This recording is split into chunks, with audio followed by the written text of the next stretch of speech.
Hello, Al, and welcome to the Morgan McCrow Show here on Surrey Hills Community Radio. Thank you for joining me. Now, you are actually first. We'll get into a bit of an introduction. Um, Welcome to the show. You've Thank done you a lot very much. recently. You were elected back in July. You are, I believe, the first non-conservative MP for the area in 118 years. Why do you think people voted for you? Uh, yeah, I have to say it's quite an extraordinary record when you think Yeah, about that. I mean, I think there's a whole host of reasons. I think there have been some major demographic changes in this part of Surrey over recent times. I think a lot of people have moved out of London. I think. And I think that's brought with it maybe some changing attitudes, but also has just kind of unsettled the kind of long running stability that the Conservatives have had here for a very long time. But I think it's more than that. Actually, it's more than just those demographics. I think um, in the election in July, I stood on a number of issues that I think are really important to people. I think people were really feeling the effect of the cost of living yeah, crisis, and things seemed to be getting more expensive. Their salaries weren't going up. And I think a lot of people felt that the kind of standard way of doing things, the received wisdom of years and years of conservative government, maybe wasn't working for them anymore. And I think the other thing that I spoke a lot about was the state of our NHS and the need to try and get that yeah, solved. And the third major issue that I picked up in the local area was major concerns about things like sewage in our rivers. And in fact, I just got a message from Thames Water yesterday to tell me how much sewage has gone into Surrey Heath rivers uh, um, since I was elected. yeah, And you would not believe the number of hours of sewage that have pumped into Surrey Heath River. So there's a, yeah, a whole series of major things. People's dissatisfaction with the way that the country seems to be being governed, yeah. dissatisfaction with the salaries they're taking home, and I think a feeling that we needed a change of perspective, a change of way of doing things in order to try and, frankly, kind of get our country back onto a workable path. Yeah, I definitely agree. So, what made you want to become an MP? Well, partly it was my wife's fault because back in about 2018, 2019, I was spending a lot of time shouting at the television, uh, usually during television programs like Question Time. And Yeah, she basically said to me, "This is no longer acceptable. If you have strong opinions, which indeed I did, then you can't just sit at home and shout about it. You've got to get out and do something about it." And so I started delivering leaflets for the local Lib Dems here because they were the party that I felt were closest to my political philosophy. And it just so happens at the time they were looking for a new parliamentary candidate. Now, you possibly know this already, but I was a professor at the University of yeah, London prior to being elected. And I think the local party felt that, given that Michael Gove, who was, of course, my predecessor in most yeah, of Surrey Heath, given that he had said that Britain has had enough of experts, he famously said that in a quote. I think given that I was an expert that Michael Gove had had enough of, I think the yeah, local Lib Dems felt that was a playful way of poking Michael Gove for that claim that he made. And so I stood. I managed to get selected as the parliamentary candidate. I stood in 2019, and I never went away. Of course, I lost in yeah, 2019, but then I worked my socks off for 5 years and got elected in 2024. yeah. That's brilliant.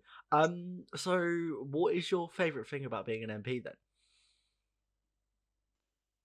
Being able to change things and being able to help people, those are certainly two of the key things.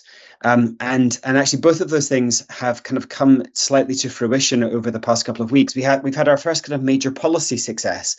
So one of my constituents is an amazing woman called Kathy Foley, and her son Hudson very tragically died of carbon monoxide poisoning in Ecuador when he was traveling overseas a couple of years Yeah, ago.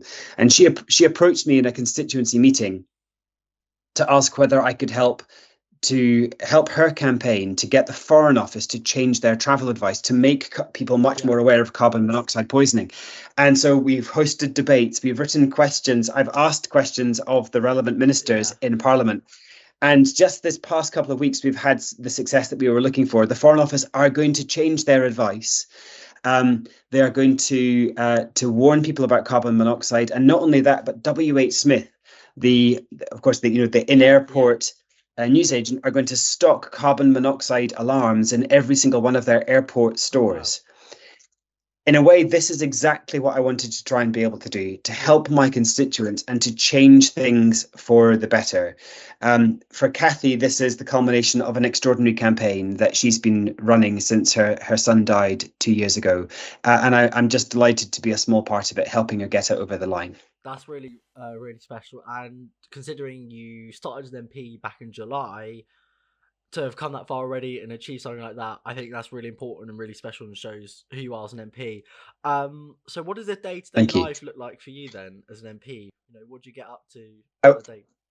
I wish I could say that there's one such thing as a standard day. That would probably help with advanced planning.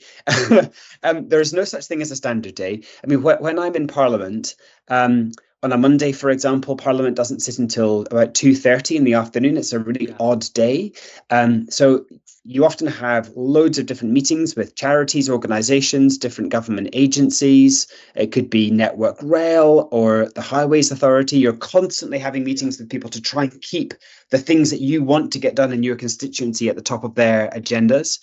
When Parliament sits, of course, you spend a lot of time on the green benches making speeches or interventions, again, reflecting the local needs of Surrey Heath. yeah, By the end of the day, uh, on a Monday, that can be as late as 10:30. Then often you get into voting on the things that have been discussed during that day. And sometimes there can be, 4, 5, maybe even 6 different rounds of votes. And I mean, that's an extraordinary process in itself, yeah, Morgan, because as you probably yeah, know, in order to vote in our rather unusual House of Commons, you have to, the speaker shouts division, and you've got to get up and you've got to walk through one of the lobbies, the I lobby or the yeah, no lobby. You scan your card in order to cast your vote electronically, but you've also got to be counted by passing through the doors at the end of those lobbies where you get physically counted as well.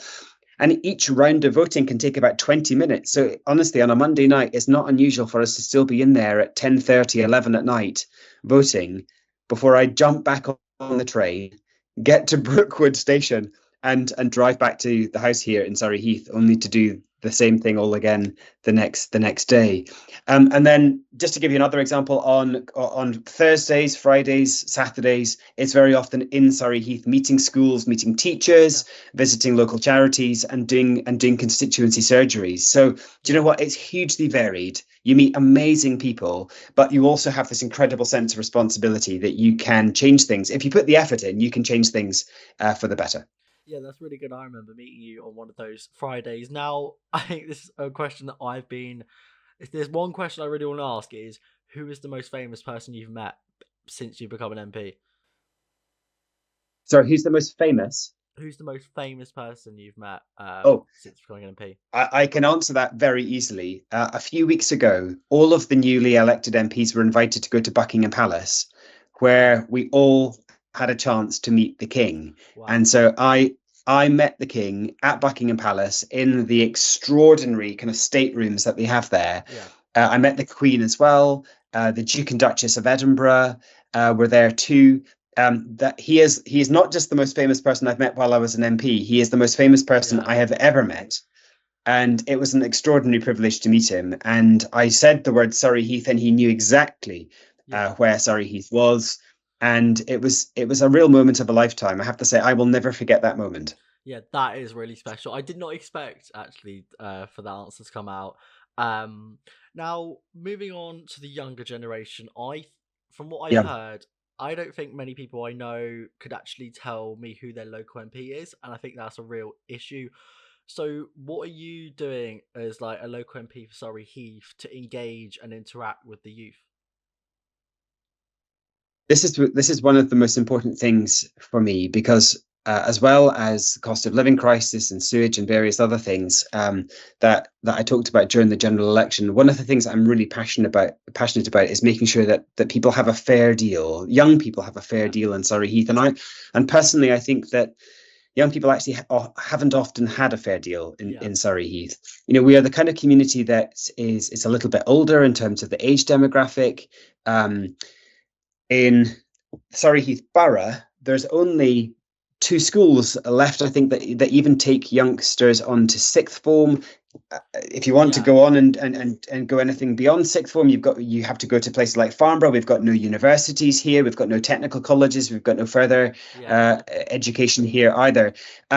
So in terms of like formal education, we're not great for young people. House prices are disastrous for young people. I mean, I don't know how anybody can get on the housing market here if you're young. Yeah. I think we need to be transforming this area, making it much more young person focused, encouraging entrepreneurialism and creativity, and for people to stay here and to see that there is a really exciting potential future for them here. Because at the moment, I think we shed too many young people along the train lines into London or to some of the other Yeah. bigger towns nearby, whether that be Reading or Southampton or wherever else. We need to keep young people here because you, Morgan, and I'm Yeah. looking at you right Yeah. now. You are you're the future of our local Yeah. economy, Thank and you. and the vibrancy that we want to have. And so I'm working really hard to try and transform the offering for young people in the local area. Now, one of the things it's very simple, but it's also very complex. If our area were better connected for things like transport links, then I think that young people might be more willing to stay here Yeah. because they know they can get into London quickly and then come back in the evening. I know myself just how difficult that can be. The train line from Camberley, for example, which of course is one of our biggest local market Yeah. towns, it genuinely takes longer to get to London in 2025 than it did a century ago. Yeah. We That's, are less well connected now than we were 100 years ago. That is absolutely disgraceful. yeah. And it means that young people cannot contemplate a life living in somewhere like Camberley and working in somewhere like London, where there are, of course, lots of job opportunities. There are so many things that we need to try and change. And I'm working really hard to try and do that. The other big thing, Morgan, that I have done is I'm working with something called the Surrey Heath Youth Council, to turn that youth council into effectively the MP's Young People's Advisory Committee. Because the very best way for me to reflect young people's wants and needs in the local area is by hearing from you, as many of you as possible. Yeah. And so I am visiting as many schools as I can, and I will be actively promoting that youth council over the weeks to come. And hopefully I can try and get as many young people signed up to be part of that as possible. Because the more young people are involved in shaping their own future, I think the better the future will be for young people here. Yeah. Brilliant answer. Thank you for that. So that kind of leads on to what are your priorities as a local MP, and like for the when it gets to the next general election, what is one thing that you would want to like have achieved by then for the area? I think it does come back to that previous answer. If I could get to the next election, and for young people to genuinely feel that they have been heard, that there's a demonstrable change in the offering for them Yeah. locally. I don't think I can get a faster train line in 4 years because that involves funding Yeah. and lots of money. But if I could at least have got that process started, and to have for the train companies to have started to think much more strategically about that, then I think that would be a win. And maybe a greater availability of genuinely affordable housing. I think those would all be huge wins for our local area, and could at least start the process of transforming our area into somewhere that people can imagine living, or staying. So those would definitely be big things. On a national scale, holding the national government to account on the state of the NHS and making sure that they try and do the right thing there, making sure that Thames Water are Yeah. pumping less sewage into our Yeah. rivers, which is frankly outrageous right Yeah. now. And I will support any policy that tries to bring down the cost of living for people, whether that Yeah. be insulating their homes so that their energy bills are cheaper, or making public transport cheaper as well. Those are the things that I'm working really hard on. Of course, being in opposition means that you don't have the levers of power. You can't do all of those things, but it's about trying to lead the government to try and do those things that we know are going to be beneficial for people in our local area. Yeah, I absolutely agree with that.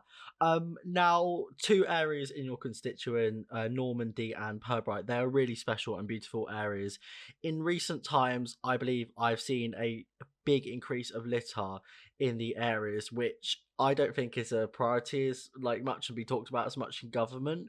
What do you think about those issues, and is there anything that you would do to help with them? It's such a good point. I absolutely loathe litter. I mean, with such a passion that my children will tell you that they've been brought up, of course, themselves never to litter. But Yeah, whenever we spot it, we pick it up. I was in fact driving. It wasn't actually in Surrey Heath. I was driving towards Ascot earlier today, and there was a set of traffic lights at a large roundabout, and clearly people had just been pouring litter out of their yeah, cars onto the road verges. If you drive down the A331 road, the Blackwater Valley Road right now, you see tons of litter at the side of the road. I just don't understand it. People who claim to be so proud of our country, and yet they're not proud of keeping it up to a yeah, high standard. I mean, I have done charity litter picks. I do. I'm part of the local Rotary here in Surrey Heath. We do litter picks all the time. I'm always shocked at how much we pick up. We frankly need a national top level campaign to encourage people if you are a patriotic person, if you yeah, believe that the United Kingdom is a worthwhile place to live, then it's also worthwhile keeping in yeah, an attractive state. And that needs to come from the top. I think we need national level messaging in the same way that we had a Keep Britain Tidy campaign when I was yeah, younger. But also, yeah, I think young people at school need to be reminded of that as a kind of civic duty to put litter in rubbish bins. yeah, um, I don't know, Morgan. I mean, I'd be totally fascinated to hear your thoughts on this matter as well. I don't know who is doing the littering. I don't know whether yeah, it's the young, the old, the middle-aged, the yeah, disenfranchised, or whoever it is. But we absolutely need to transform our relationship with our natural environment yeah. because we are ruining it right now. Yeah, yeah, I totally agree, and I've definitely seen the increase on it in the past few months. And I guess that is something that also needs to be worked out: who's accountable for dealing with it, etc. Because it is a shame that this happens, but stuff needs to be done with it. And hopefully in the future there's more funding into it, etc. Thank you very much for joining me in this Not at interview all. today. It's It's been been a great, Morgan. pleasure. Thank you. I think especially as a young person getting into this industry as radio and in media, to have someone like you come on my show and talk to me for this length of time is really, really special. So thank you very much. It's a pleasure anytime, honestly. Thank you.